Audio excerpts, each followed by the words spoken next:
क्या आप लोगों ने कभी सोचा है कि हमारे देश में महंगाई इतनी तेजी से क्यों बढ़ रही है? 2014 से पहले जो जिन चीज़ों के दाम एक नॉर्मल रेट हुआ करते थे, नॉर्मल प्राइस पे मिला करते थे, 2014 के बाद से यानी 2024 तक उन्हीं चीज़ों के दाम इतनी तेज़ी से क्यों बढ़ गए हैं? इतनी तेज़ी से यानी 2 गुना से 3 गुना भी बढ़ चुके हैं। एग्ज़ाम्पल के तौर पे टू व्हीलर, जो टू व्हीलर 60 से 65 हज़ार रुपए में आती थी, अब 2014 के बाद से यानी 24 तक वही टू व्हीलर लगभग 1 लाख रुपए के आसपास हमको मिलती है मार्केट में एजेंसी पे। घरेलू गैस सिलेंडर की अगर मैं बात करूं तो घरेलू गैस सिलेंडर 2014 में लगभग 400 से 450 के आसपास हुआ करता था, लेकिन 2014 के बाद से 24 तक के बीच में ये घरेलू गैस सिलेंडर लगभग 1100 से 1200 के आसपास पहुंच गया। क्या आप लोगों ने कभी गौर किया है कि आखिर इन सब चीज़ों के दाम इतनी तेज़ी से क्यों बढ़ रहे हैं?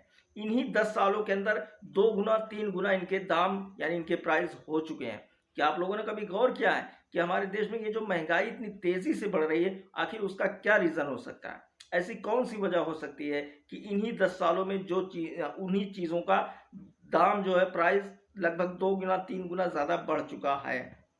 तो आज मैं आप लोगों को इसका 2 रीज़न बताऊंगा, 2 कारण बताऊंगा हमारे देश में जो इतनी बेरोजगारी और इतनी महंगाई बढ़ने का कारण क्या होता है। आप लोगों ने सुना होगा, जो कंपनियां हैं, चाहे वो किसी भी चीज़ की कंपनी हो, कंपनियों ने इलेक्टोरल बॉन्ड के थ्रू केंद्र सरकार को यानी बीजेपी सरकार को 200 से 250 करोड़ रुपए का चंदा दिया है।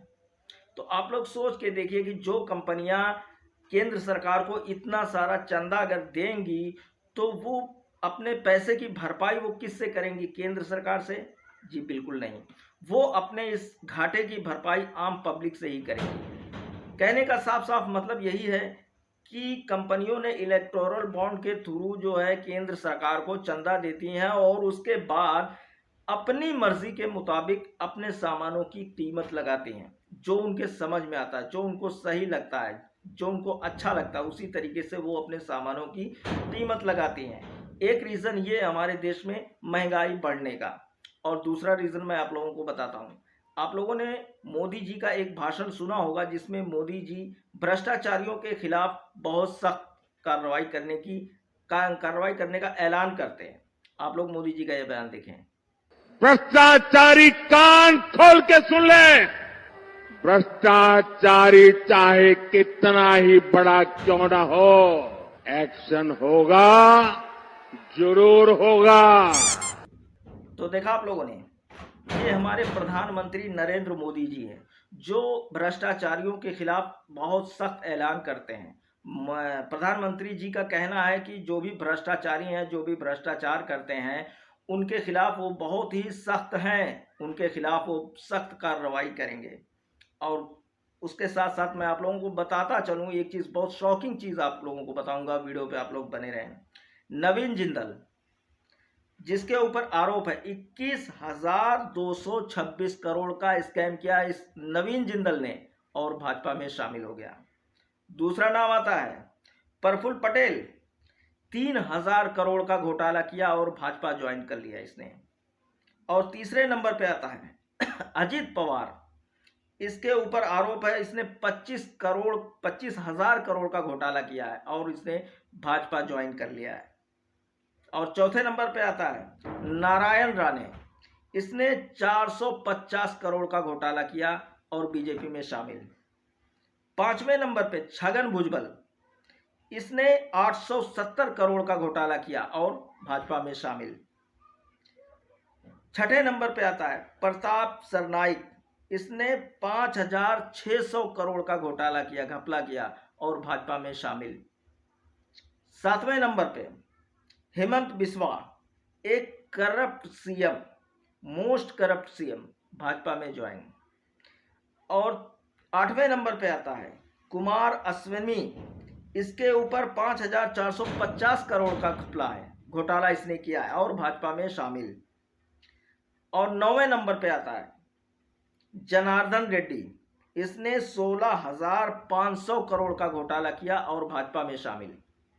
अब आप लोग सोच के देखिए कि अगर मोदी जी का ये भाषण, ये ऐलान अगर सही है तो इतने सारे घोटालेबाजों को वो अपनी पार्टी में क्यों रख के क्या कर रहे हैं रख के?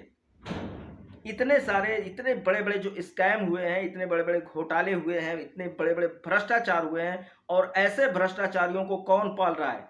खास करके बीजेपी सरकार पाल रही है। अगर मोदी जी को भ्रष्टाचारियों से नफरत होती तो फिर इन भ्रष्टाचारियों को, जिसने इतना बड़ा-बड़ा स्कैम किया, इतना बड़ा-बड़ा फ्रॉड किया, घोटाला किया हमारे देश के साथ, देश की जनता के साथ इतना बड़ा घोटाला किया है, मोदी जी ने उसको अपनी पार्टी में शामिल क्यों किया? ये बहुत बड़ा सवाल है दोस्तों।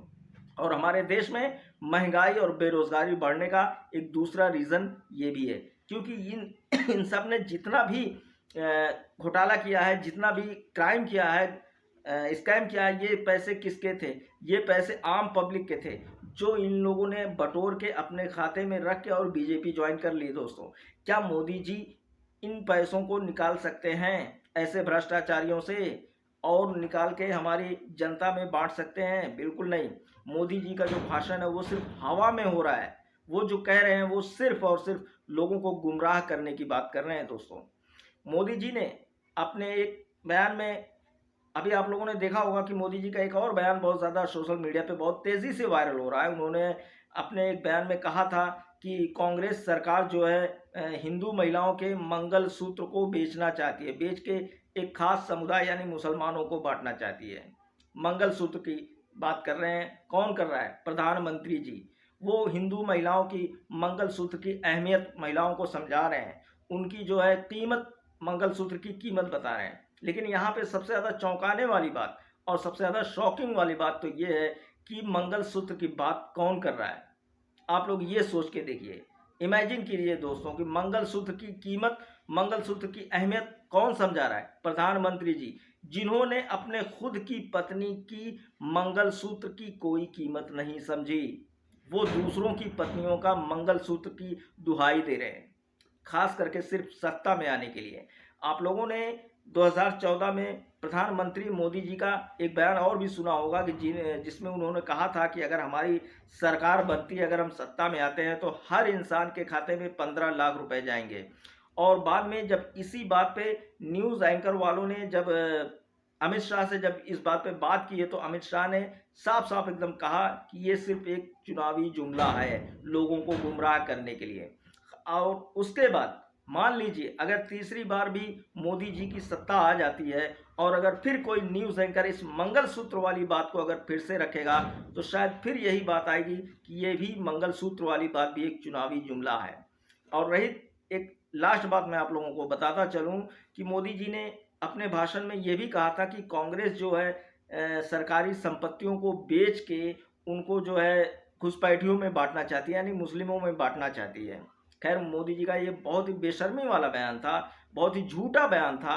खैर वो बात अलग है, लेकिन मैं एक चीज़ आप लोगों से कहना चाहूँगा कि 2014 से पहले 100% में से 95% ऐसे लोग थे जिनको ये नहीं पता होता था कि सरकारी संपत्तियां जो है वो बिकती भी हैं। लेकिन हमको ये कब पता चला?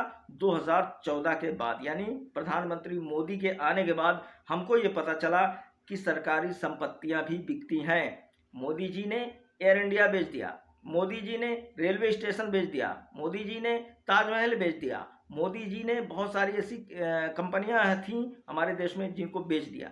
अब सवाल यह ये उठता है कि कांग्रेस ने तो मान लो कहा लेकिन उसने अभी किया नहीं, लेकिन आपने तो करके दिखा दिया, आपने तो बेच के दिखा दिया। अब आपसे जनता सवाल कर रही कि आपने जो इतनी सारी सरकारी संपत्तियों को बेचा है वो किसको दिया आपने? आप उसका हिसाब आपसे जनता मांग रही है मोदी जी कि आपने जो इतनी सारी संपत्तियां बेची हैं किसके लिए बेची है, किसको देने के लिए आपने इतनी सारी संपत्तियां बेची हैं, उसका हिसाब जनता आपसे मांग रही है। आज का मेरा जो वीडियो था वो यहीं तक था। मिलते हैं फिर किसी नेक्स्ट वीडियो में, तब तक के लिए जय हिंद।